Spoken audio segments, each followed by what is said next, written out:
ঠাকুর, গোপাল ঠাকুর, আসুন না আমি শরীর খারাপ, আপনি একটু বসুন।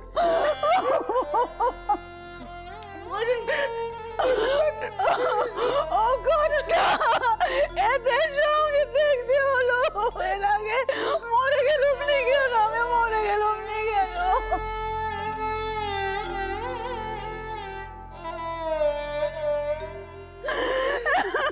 এরপর আমাকে বেঁচে থাকতে হবে, নিঃশ্বাস নিতে হবে, খেতে হবে ঠাকুর। কি এমন পাপ করেছিলাম ঠাকুর, এত বড় শাস্তি দিলে? এই শাস্তি আমার পাওনা ছিল ঠাকুর। গোপাল, আমার গোপাল।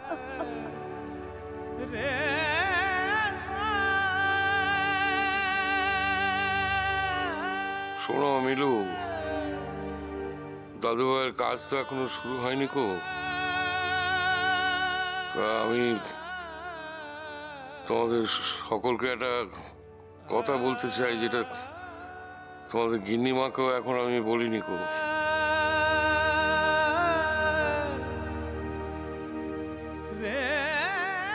এখানে আমার ছেলে বৌমারা, নাতি নাতবুরা সবাই আছো, তা তোমাদের সকলকেই বলছি,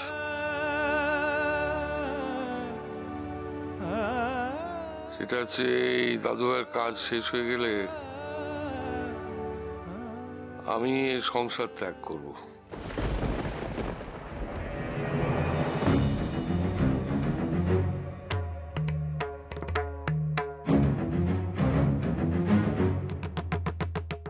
এ তুমি কি বলছো বাবা?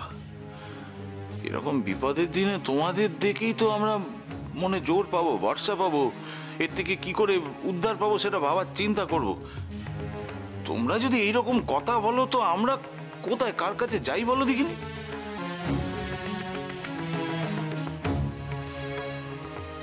আমি সিদ্ধান্ত নিয়ে নিয়েছি।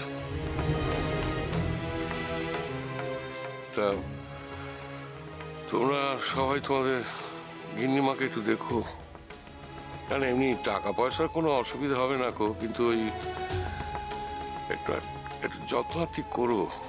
আমি তো কোনোদিন তার অযত্ন হতে দিইনি কো, সেটা তোমরা একটু দেখো।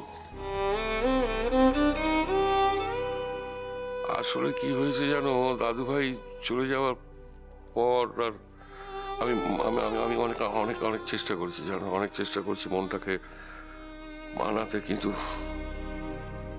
পারলুম না গো।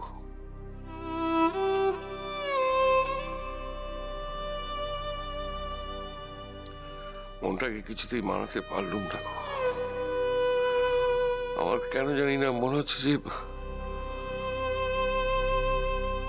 তার মৃত্যুর জন্য আমিও খানিকটা দায়ী।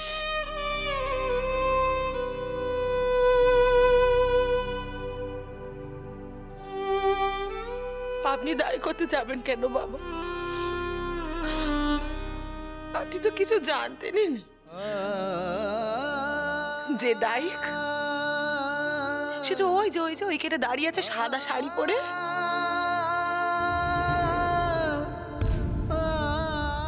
এই রূপে সাজবে বলে তো এত দাপট ছিল তার। এখন দেখো না কেমন শান্ত হয়ে গেছে।